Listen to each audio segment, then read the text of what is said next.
प्रबल वर्षा इब नदी में बन्या परिस्थिति सृष्टि होती जार प्रभाव में सुंदरगढ़ सहर रानीबगीचा महादेवपड़ा सोनारीपड़ा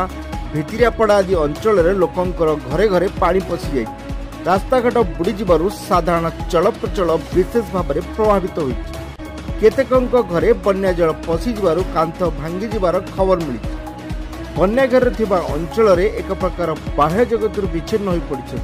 रास्ता उपरे आंठु आंठु पानी रे चली चली जांच करुवा परिलक्षित होती एपर्यंत प्रशासन पक्षर कहीं पहुंची नथिला बेले आहरी अधिक पानी आसिबा को नहीं अंचलवासी मध्य भयर वातावरण सृष्टि होती विगत 10 वर्ष मध्य एते संख्यक पानी इब नदी रे होई नथिला बोली स्थानीय बासिंदा माने कहिसंती 2015 रे तो एमती हेइतिला तोरे हम तो नदी साइड लोक आमे घर हम नदी साइड रे 2015 रे पानी फाणी सब पसला पड़ारे रानी बगीचा बुड़ी जाता आज भी से परिस्थिति अच्छी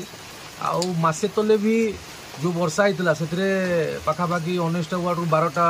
13टा वार्ड रे पानी आसी जाता परिस्थिति यहीटा कि पीएचडी भी पानी रे बुड़ी जाइए जो थी पानी आसुनी तापर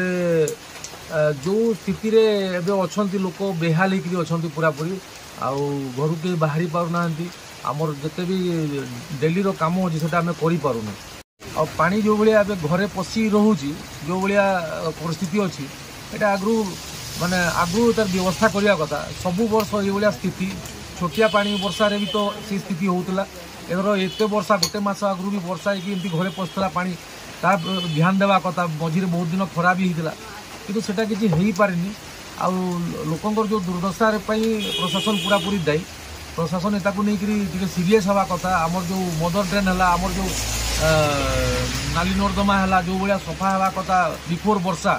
से सब हो पारुनी जोटा कि प्रशासन को पूरा ध्यान देवा कथा आउ गोटे मॉडल सिटी करवा हिसाब से माने